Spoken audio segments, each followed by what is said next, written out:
Hi, friends. It's Cynthia McBride, the pastor at First Christian Church in Portland, Oregon. It's Saturday evening, April 4th, and I am extending a special invitation to members of our congregation, but to other friends as well, to continue joining us for worship online. Tomorrow is Palm Sunday, the beginning of Holy Week. We'll have worship at 10 o'clock in the morning. If you go to the website for the congregation, www.fccpdx.com, and click on the link for worship, you can join us at 10 a.m. Pacific Time, either on Zoom or Facebook, whichever you prefer. Also, during the week, you can click on that same link on Thursday night at 7 p.m. for a Maundy-Thursday service. Both of these online worship experiences will be what we're calling house church, where worshipers are in their own homes, their own houses, and our worship leaders are also in houses.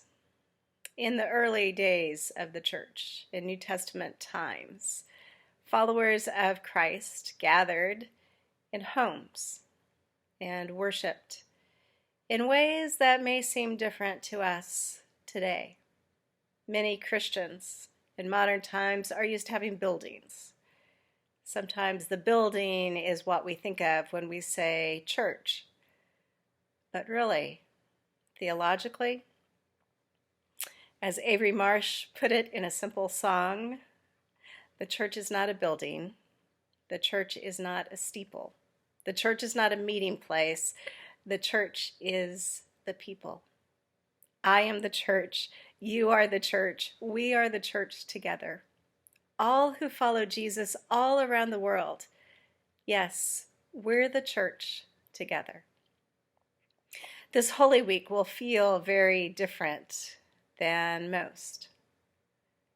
We won't be in churches in terms of being in sanctuaries and in buildings, but we will be the church.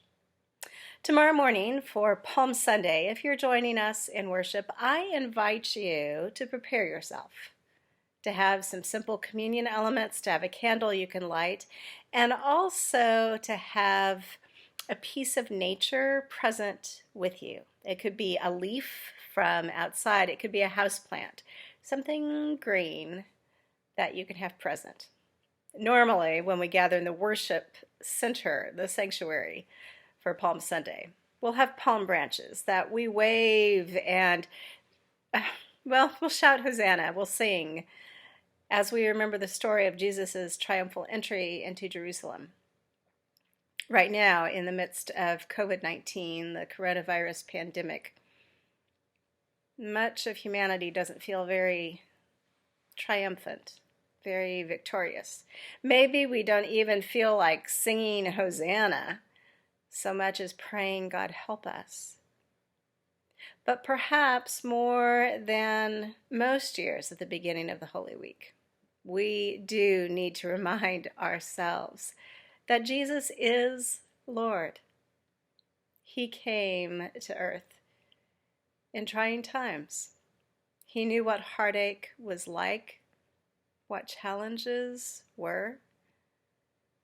The King that we follow, the Christ, the Messiah, did not come on a white steed. He came on a humble donkey. In some ways, this Palm Sunday may be more profound than most.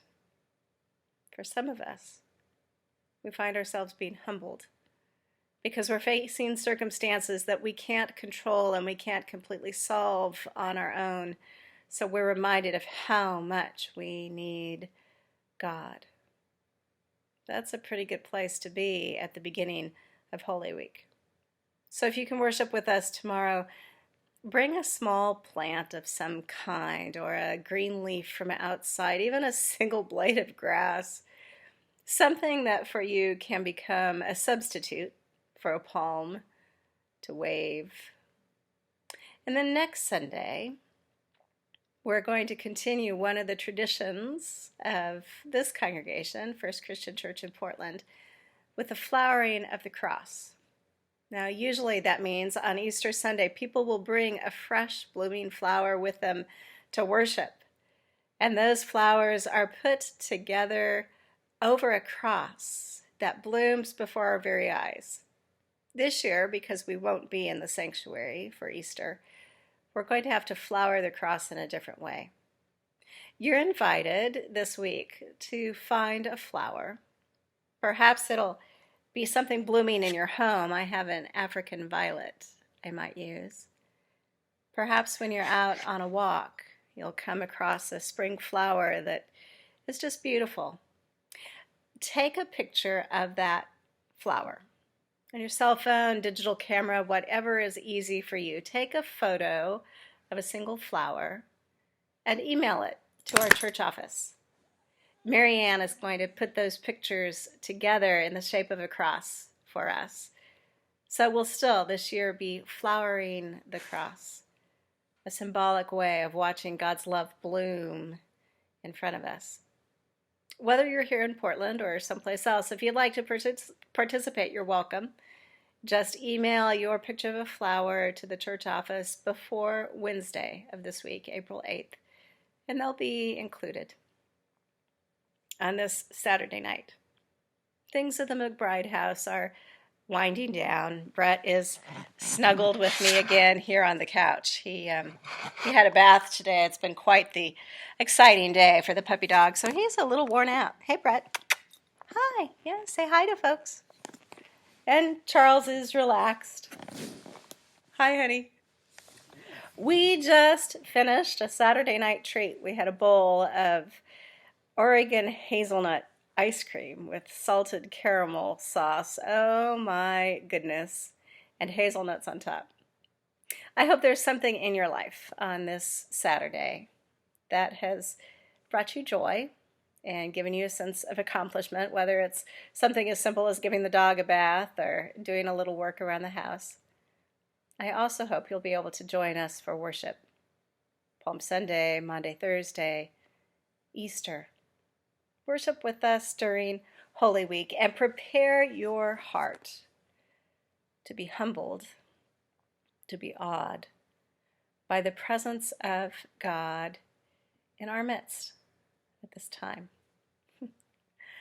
Barclay says hi too. Hope you all have a peaceful night. God bless. See you in worship. See you in church soon, I hope.